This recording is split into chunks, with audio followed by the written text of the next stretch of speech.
Welcome to Caribbean Mystics Podcast, where we marry mysticism, superstition, and lore.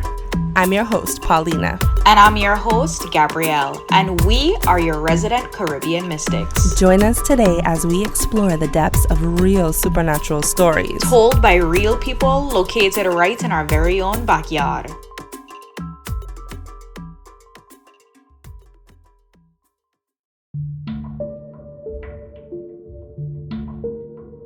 On today's episode, we peek into the life experiences of Deenica, who's always been a little bit different.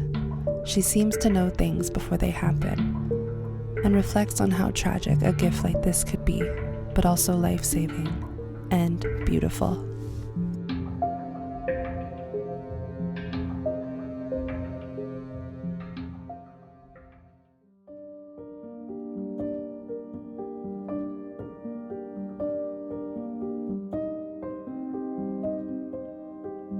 It was right after my second daughter was born. It was the second night in our house, and we were sleeping. So, as a new mom, sleep is very crucial because you have such a lack of it. And I was sleeping, and it was early in the morning, and I felt this shove, like somebody pushed me to wake up. And I remember coming out of my sleep, because if I'm sleeping and somebody wakes me up, I get really cranky. And so I went and I woke up and I turned to my husband. I'm like, what? Because it was literally a big push. And sure enough, him and my daughter was hard asleep still. And something woke me up out of my sleep, literally pushed me. And as I woke up and my husband and my daughter were still sleeping, something told me, go downstairs right now. We lived in a loft. We had a loft, and the baby was in the crib downstairs, even though we had a baby monitor. And sure enough, it was, go downstairs right now. Go downstairs right now. And this chilling feeling just came through me, and I went downstairs and I found my daughter blue in her crib. And I screamed for my husband, and sure enough, I felt like this, almost like a bear hug, where somebody was guiding my hands to do something. And I wasn't in the medical field quite yet, so I didn't know how to do CPR. I didn't know anything about medical stuff. And this thing just guided me, and I was doing CPR, and I was doing these maneuvers with my daughter that it wasn't even a mother's instinct. It was, I felt this guide, somebody was I was a puppet, and they were guiding me to these different things to do with my daughter. And on the way to the hospital, she was still barely breathing, and again this guidance came and guided me to put on the window of the car, and just kind of have her head not all the way out, but just have it out where the wind could just kind of get to her. And as we got to the hospital, the doctor pretty much stated that whatever I did saved her life, because the wind was able to kind of get some oxygen to her that was needed. It was kind of like a pressurized thing. She ended up having a blockage, and there was some other stuff going on with her, but we almost lost her that night. If it wasn't for something shoving me and waking me up like a push, I would have never woken up. And it just literally guided me through the whole entire situation.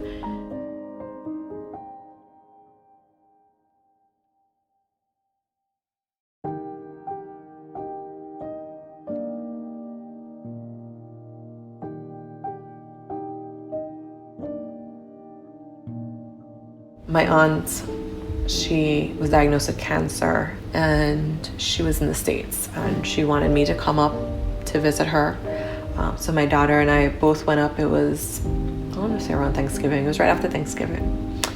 So we flew up, and I knew prior to, there was an energy that was just something's up with her. And I remember her telling me she loved me before I left the hospital room, which we joked around and we loved each other, but it wasn't something that we expressed. And I just remember thinking that's going to be the last smile that I saw her. And she ended up going cardiac arrest and was on life support. And that Monday I had to fly back. I couldn't change my flight.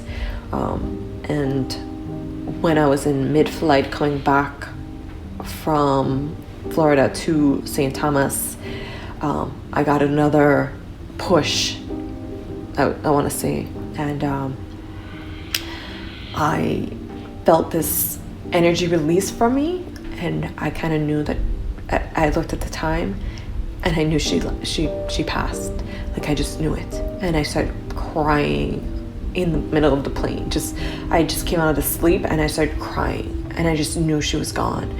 And like, oh my God, I felt her leave me. Like it was this crazy energy. And sure enough, I got off the plane, and the first thing I did was call my mom, and she's like, your aunt passed, but you were in flight. I was like, what time was it? And I just remember being like adamant, what time did she pass? And when she told me the time, it was the same time that I woke up. And I kid you not, like, crazy goosebumps. I was like, I knew it. I didn't even need her to tell me. I had already felt her presence leave on that flight.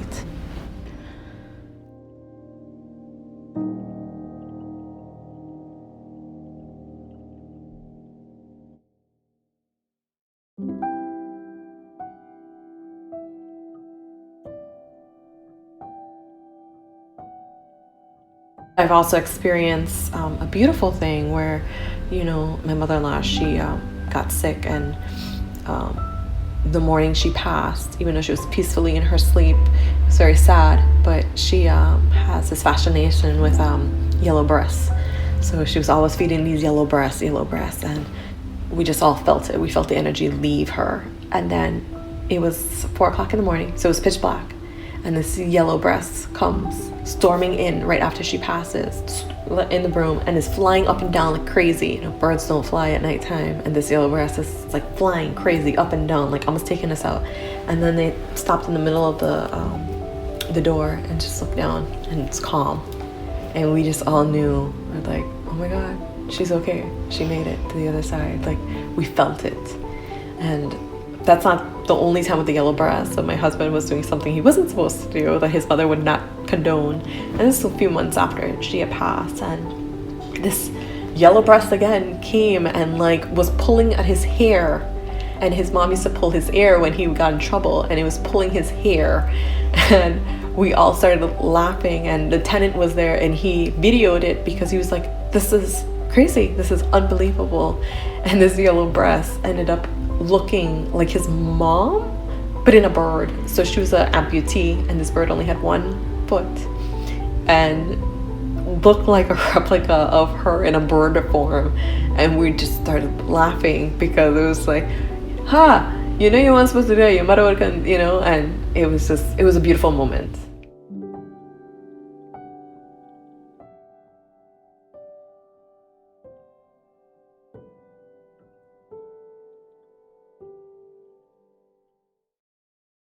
Wow. Deenica's story pulls so much emotion from me. I am just very, very taken aback by this series of events.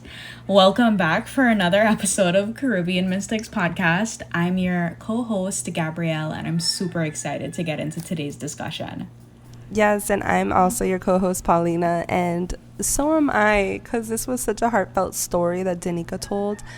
I was really moved while editing it as well. She had other experiences to add to this story, but I just felt that these were my favorites, at least, and I think that they bonded really well together to be told together. She did have other predictions that she had feelings and knowings about that had happened and come to pass, but I just really like that this episode was very much more on we all have to face one day the big D, and she's talking about death, are you? She's talking about death. I don't even like to say the word. I'm not even gonna lie, I'm terrified. There's a lot of D's that may have been rolling through people's minds. No. So I wanted to this is the Caribbean Mystics Podcast. You don't get it twisted. Thank you for clarifying for me. Thank you. But yes, the big death is like this looming subject, but we are all going to succumb to it eventually. And to see a beautiful side to that with Denica's story is like comforting. Yeah, for sure. I think that what really like pulled at my emotional chords was definitely a lot of the things she was talking about, especially where she was going into the story of her aunt passing, and she knew of the time of her aunt's passing just by the energy of it. And the story about the yellow breast, and me thinking about my own grandfather and how I feel like every time I talk to my cousins, they have a different bird that symbolizes him. Like my cousin has the cardinal, and I have another cousin that has the finch, and another cousin that has the sparrow. And so it's really interesting the ways in which these birds hold this type of significant spiritual symbolism as it relates to people who have transcended onto the other plane. I'm a big fan of signs because you hear it often in the mystical realm, mystical community, I guess, like send me a sign. But sometimes every once in a while, people get very, very specific signs that they just know who is from and what the message can be. And I love that this bird had so much significance to her in her life, that in her passing as well, it just correlated. It just, especially that the bird also, I just thought it was really funny how Deenica was like, this looked like my mother-in-law in a bird form. Like if my mother-in-law was a bird. And it even had like a missing foot, right? Like, cause she was an amputee, which I thought was just like so validating. You're like, oh, definitely. That's like such a big sign. And if you can't even give the universe a little bit of a nod towards some kind of affirmation that, okay, we're not alone, and there's something on the other side, then you're in full denial, I think. No, I absolutely agree. I feel like there are people who I think turn any sign into a sign. Yeah. They pancake drop on the floor, and it's some sort of like, divine unfolding. Yeah, correct. Or they have a flat tire and it's the devil at work, when in fact, like I do think that there are certain things that happen just based off of this human existence that may not have the level of significance that some people like to attribute to certain events. But I think that with her story regarding the yellow breast and the missing leg, I feel like that really came extremely clear. Like it's very hard to actually explain something like that away, because how often do we put up on a yellow breast that missing a leg? Yes. And it's pulling on his hair, constantly bothering her husband. Like it's very intentional. For sure. And I actually did a little bit of research because the bird thing really had me. And they didn't really go into the yellow breast, because I feel like that's more of a bird that we see here in this part of the world. But there was a lot of talk about the cardinal, and how the cardinal is known to come very soon after someone has passed, and it is meant to be like, I am here for you. I have not left you, and you are protected. And I find that to be so aligned with this yellow breast that came by. And so I did look up pictures of cardinals, because I had a basic idea what it looked like, but I wanted to just see what the similarities were between their appearances, and they were actually very similar. And so I thought that was a very beautiful like weaving together of the ways in which this bird came and some of the messages that may have come through from it. And it brought them laughter. She was still laughing about it in her telling the story. So even when she brings back that memory, there's still that, emotional attachment to it and to this bird and to what it stood for them at that point in time. Yeah. I'm glad that we have these stories because, growing up, I've always been into the mystics.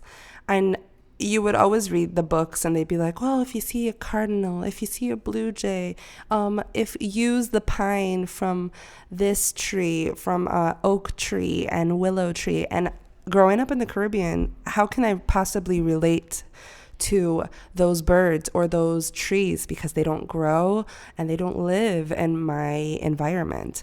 So I love having our own little personalized version of the mystics, because yellow breasts, you'll find the commonality with other people living here, like with the yellow breast. I just love that it's a yellow breast and not like, oh, it's a cardinal or something typical that you always hear about. A trushy or a pigeon. I was just about to say, who knows? Somebody might love trushies out there. So, and for those who don't know what a trushie is, it's kind of like, okay. I don't want to give trushies a bad rap because they already got one, but they're kind of like, I guess, the trashier birds of the island. Trushy is like a raccoon. Like, the trushy gives the bird raccoon form. energy. Yeah, like, just troublemaker, like, we'll go getting with the into fruits. Everything. Yeah, trying pick to eat apart your food. Yeah, pick apart. And they're very, like, aggressive. Like, they're, like, in your face, doing craziness. Like, they'd be playing in your face. They're not a very secretive bird that tries to hide. They're very, like, conniving, sneaky, irritating, to say the least. But if you're a trushy lover, you keep on keeping on. Exactly. So, but yeah, I love that this story is about our environment and culture in the mystical form, because you don't really read books about that, especially if you're a little girl into witchcraft and you want to know what little potions to make. You can't go outside and find a willow tree or an oak tree. So it's like, I got palm trees, flamboyant and different things, but anyways, yeah. I completely agree. I also found that her first story, where she was talking about being jolted awake by this unexplainable force and having the inkling that she needed to check on her daughter, who was suffocating in the crib, and the way that she talks about being guided, like to do these things that she had never been trained on and she had no skill set for.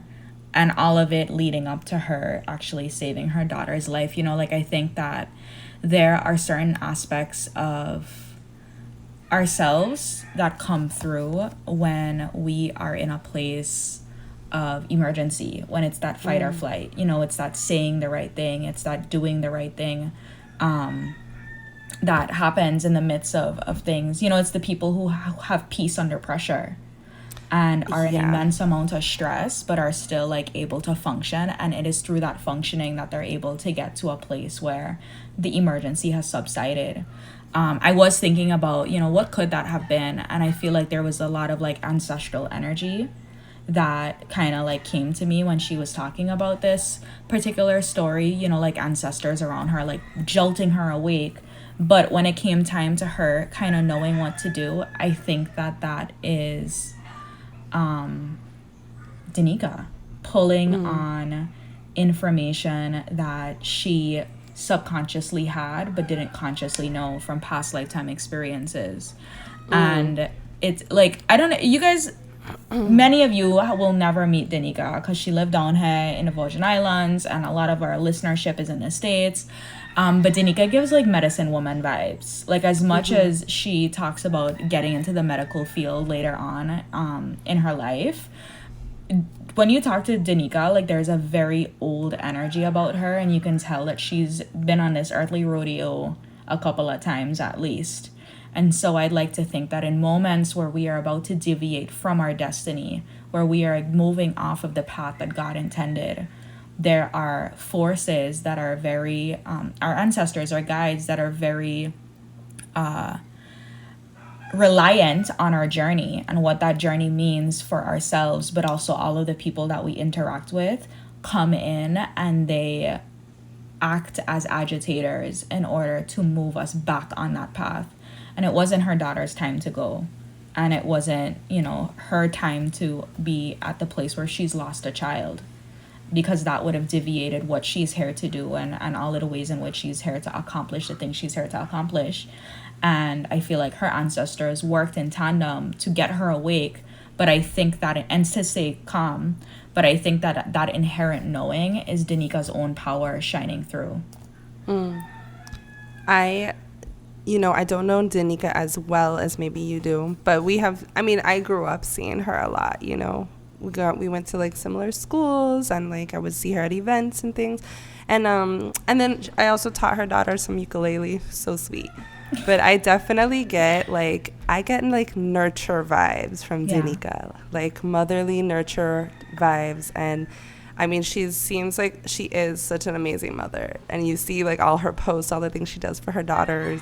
And she's creative too. She's like wears many hats. She does photography. She does, she like makes T-shirts, she does a lot of different things. But I feel you with that. Like, I feel like I get like those nurture healer vibes from her too. And I feel like this was definitely a guardian angel of sort. And you also triggered like a theory of what happens to the brain when we're under a state of emergency. Like, obviously all of these like drugs are pumping through our minds, like cortisol and epinephrine and adrenaline. But I really think that in states of emergencies, we go into this sort of zone, and I think anybody can be a testament to that has gone through a stressful or emergency kind of state where they almost feel like they're out of body and something else is taking over. And in this case, like, she literally describes feeling like a puppet, like something was maneuvering her hands to do it. And I think that it's also because you're in this mental state, you're kind of in this easement to let go and let spirit comes through and use you like a tool. And in her case, she had so much trust in that as well, because if it wasn't for her mentality of being like, okay, I trust whatever's happening, she could have totally resisted that, that feeling and gone into full panic.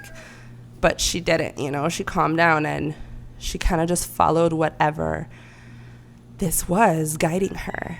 I've heard lots of stories of things like this happening to people. I'll tell you one story quick. It's on my favorite podcast called Spooked, and I'll put in the episode. But it was about this girl, and she's taking a walk through the forest with her dog. Not with her dog. She's taking a walk through the forest by herself. And she notices she's the only car that pulls up in the parking lot. So she heads out to the trail. She starts walking, and she hears two men on the outskirts. And they're talking amongst themselves, and she's just far enough where she can overhear their conversation. And they're like, "Where did she go? I don't know. Go this way. I'll go this way. I'll try to find her." And she's thinking, okay, maybe they're just talking about their dog. They lost their dog or something. And instantly, this voice, an audible voice, not like in her mind, it sounded like somebody talking right next to you, told her, run towards that tree. And she listens to it, and she starts running towards that tree. And it's like, okay, stop right here. Be quiet. And she's silent. She hears the guys walking around. And she peeks around, and she sees that one of them has like a rope in their hands. Totally freaky, right? And the voice is talking to her saying, "Wait here." And then it's like, okay, now run to the river. And she's like running, and it's like, quiet. It's totally guiding her through this horrible, possibly like murder that's gonna happen to this chick, and guided her to the river. And once she got to the riverbank, it's like, all right, now hide under the bluffs. And it's like, not there. It was really specific too. It was telling her, it's like, not there. Okay, stay here, quiet. And then it told her again, it's like, okay, now run as fast as you can to your car and don't stop. And this voice saved her life. And she has no idea where it came from or who this was. And she never heard it again after that. But whatever it was showed up in this state of emergency. And I've heard a few stories like that. Some are like audible voices, just like that girl's story. Some are like Deenica's, where something takes over. It's just like a feeling and a knowing. Yeah.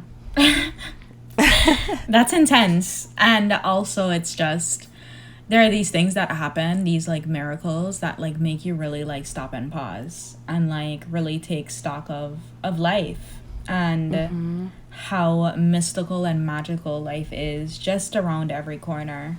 There are these things that happen that are pushers and pullers, you know, just like Denica's story, you know, where it's pulling you toward your destiny and away from things that would veer you off of the intended course for you. I was going to say that I do think that there are people who have that innate ability to process under pressure.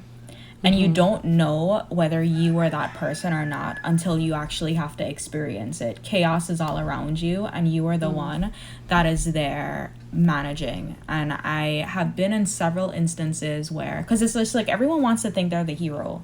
Everybody want to believe that they're going to be the one to like stop the gunman or, you know, like be calm under protect pressure and all the things. And it's just like you don't know until you're there and until you have to like it's like an internal quelling of your own nervous system and your own fears. Fight or flight. Yeah.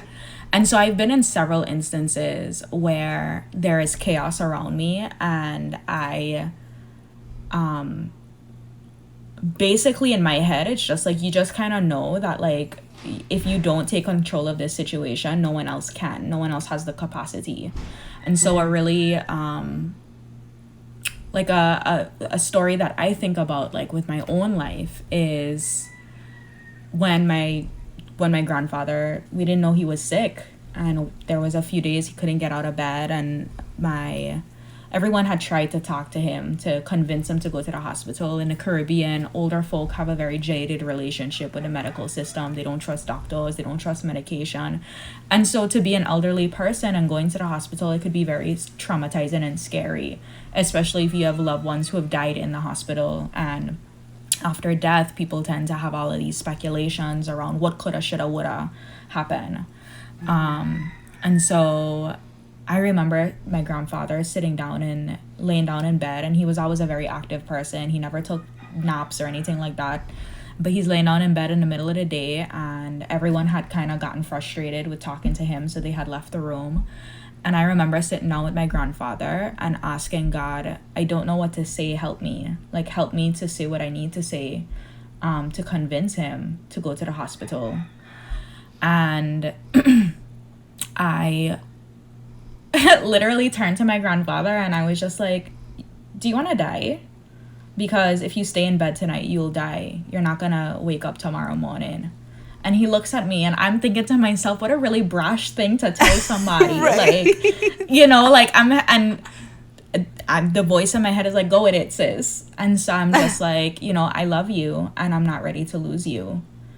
And so I really would like to go to the hospital and would like you to go to the hospital. And if you don't want to do it for you, do it for me. And so he said, okay. And my grandfather is stubborn. Goes to the hospital and they discover that he has an abscess that has traveled to his brain. And so he ended up having a series of issues that lended itself to a stroke. And so he had lost a lot of his speech abilities and it was very difficult for him to speak coherently. But the doctors had told him that, like, you're lucky you came when you did because you needed immediate care. And so months had passed, 6 to 9 months had passed since the next time I had seen him. They had flown him over to Puerto Rico because we don't have a lot of medical care here. And when he came back, he looked unrecognizable. Like, he wasn't the strong, you know, confident grandfather who, you know, like I had come to know. Like, he couldn't stand, he couldn't go to the bathroom by himself, he couldn't eat by himself. And I went to visit him for the first time that he was back from Puerto Rico, and his eyes started to water, and he's looking at me and I'm looking at him, and I could see he wants to talk. And he's struggling to find the words because whatever stroke he had really affected his ability to speak. And I could see him getting frustrated, and so he starts to, like, you know, tears coming on his cheeks, and he said, thank you. And basically in a series of words that what he was trying to say was, I would not be alive if it were not for you today. Thank you. And that really stuck with me because, like I didn't know what to say. It was God. It was like God was like talking through me. And anyway, after that, he ended up going more downhill, and he died a few months later. And the night that I found out that my grandfather had died, a blue orb visited me. And I was in that liminal space laying down in bed, and I could see something over my body, and it was this orb of light that had no real shape, but it was like circular, but its edges were not like a round ball. It was a very like unstructured orb, and I just knew that it was my grandfather. And since then I've seen the orb a few times, but it's always been in times of grief or danger, but I know it's him, so I say all of that to say that listening to Deenica's story really, really brought that up for me, because you just don't know, whether it's in action or in word, how what you are doing will significantly shift the course of your life, but also someone else's. That's an amazing story. And I mean, how I didn't grow up with grandparents. I always wish I had. But, my mothers were in another country and they didn't speak the same language. And we barely saw each other, And then my father's side, his father died very young. And his mother was very cold, She lived on the same island, but she just didn't really want to participate with us. So I always love vicariously living through other people and their grandparents and hearing stories, and just how amazing that is to have like that bond with another generation, and that time that you had with him, and that bond that you created, and that you were able to convince him to go to the hospital, do what he didn't want to do, and yeah, maybe that's like his way of thanking you, is like he's protecting you now, like he's looking over you on the other side. I think that he comes in different ways for different people, and I wanted to impart that to people today, is that for Deenica, it was the yellow-breasted bird. For me, it's the blue orb of light. For my cousins, it's the cardinal or the sparrow or the finch that represents the same person for all of us, but it shows up differently. I also feel like when I see Dare, like that also reminds me of my grandfather. And so I really want people to understand that you have your own personal relationship with your loved ones. And if you want the signs that they're around you, ask. Literally, that's all you have to do, is ask. And once you ask, pay attention. Open your eyes and start to look for the ways in which these people who have passed away try to communicate with us. Because as much as there's a lot of people who can see actual spirits, like walk across the hallway and communicate with them, a lot of us have varying abilities. And a lot of these spirits have varying abilities. Sometimes they can't come in that form for whatever reason. Energetically, they all have different capacities for how they can show up at any given time.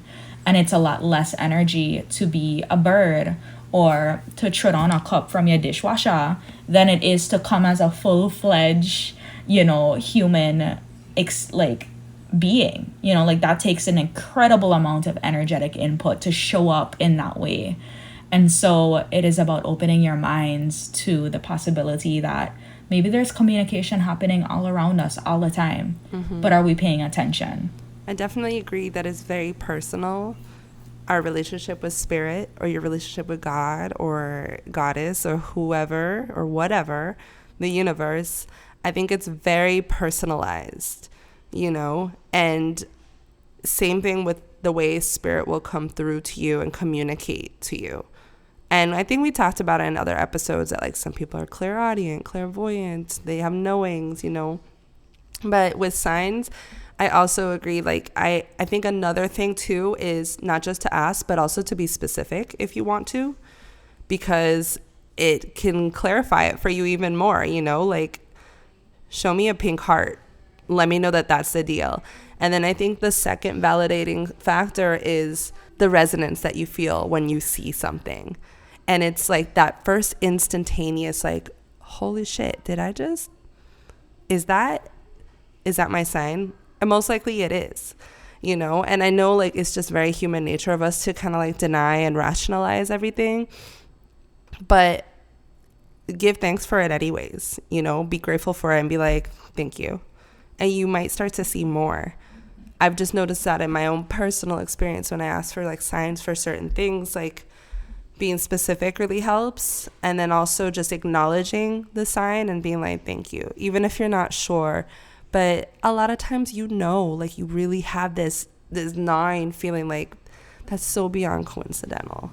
That's like so for beyond sure. Coincidental that this is happening to me right now. So I hope that relates to our listeners too. And I'm sure you guys have had some experiences. And I mean, if you have, like, I'd love to hear it. Like, send us an email or write on our Instagram. Please, we need happy stories. I love the happy stories. Like I said, my favorite was Teresa's. So Teresa's story about like the friendly ghosts, you know, or the friendly spirits or angels or whatever helped her out in that dire need. That's season 1, episode 5 for you guys who haven't had a chance to listen to that. It's incredible. And it is a guardian angel story. Or the Pleiadians, you know. We got a bunch of theories behind it. Yeah. I was also coming to say that, you know, I see the face of God in the people that I meet more than I see it anywhere else. And I work in a metaphysical shop called Sage Sanctuary on St. Thomas. And a lot of my day is spent helping people, talking to strangers, comforting strangers, because when people come into a space like that, they are in search of being seen and being received and feeling safe. And they're looking for a safe container in which they can take a breath for the first time in God knows however long.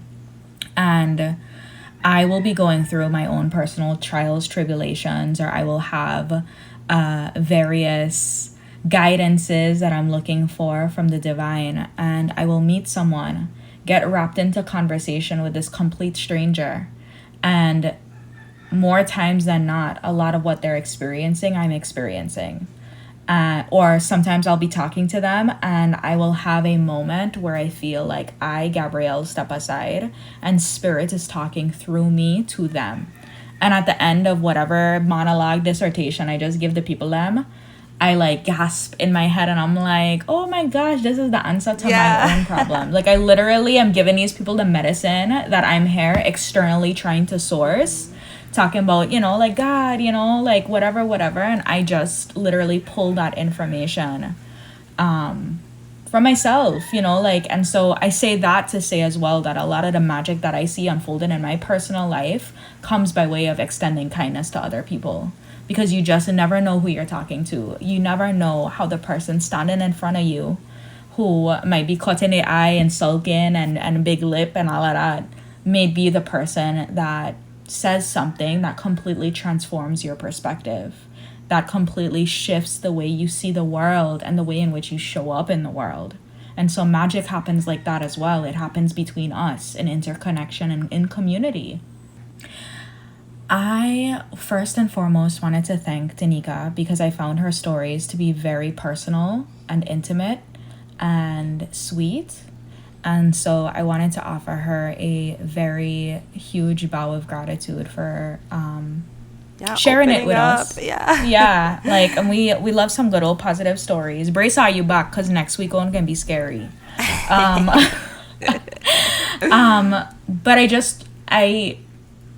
I guess my ending message is I really want to impart on our audience that this week coming, like until next week, Thursday, sit and look in your life and see where miracles are unfolding. And they can be really small or they can be very big or they can come from you because sometimes we are our own miracle makers. And if you feel compelled, if anything crazy or amazing or, you know, aligned happens to you in this next week, reach out to us and let us know.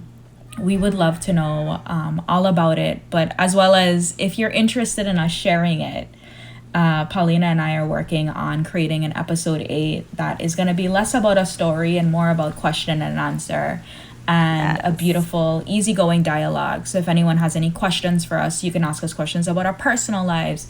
You can ask us questions about the podcast curation process or our culture and where we come from. You are more than welcome to. You can send questions to our socials. We have Facebook, we have Instagram, we have email. All of this is going to be inside of our show notes for those of you who want the actual handles. But we're really interested in actually creating relationships with you guys. So yeah, let us know if any miracles happen to you in the next week, now that you are going to be paying attention to magic unfolding in your lives. We are super interested, and also definitely send us some questions we'd love to cover in episode 8. And Brace, how you back for next week's episode, because it's scary. Yeah, I was definitely about to say the same thing. Like, we're going to have a Q&A, guys. And the scary stories coming up, of course. But yeah, we just wanted to finalize it on a note of paying tribute to you, all of our listeners, and thanking you for coming in every week and listening. And then all the feedback, we see it. So we want to dedicate an episode to acknowledging you and all the questions you may have. So be prepared. Final episode is going to be a Q&A for us.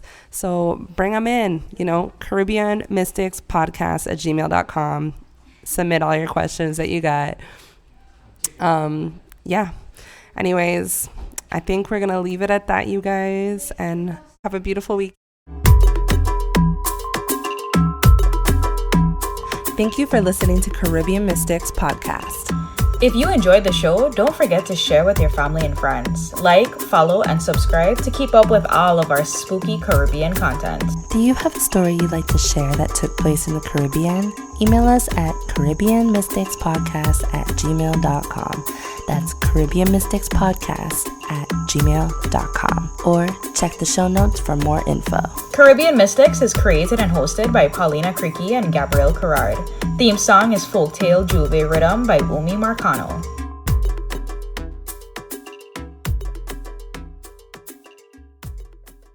Are you in need of a graphic design company that can help your business soar to new heights?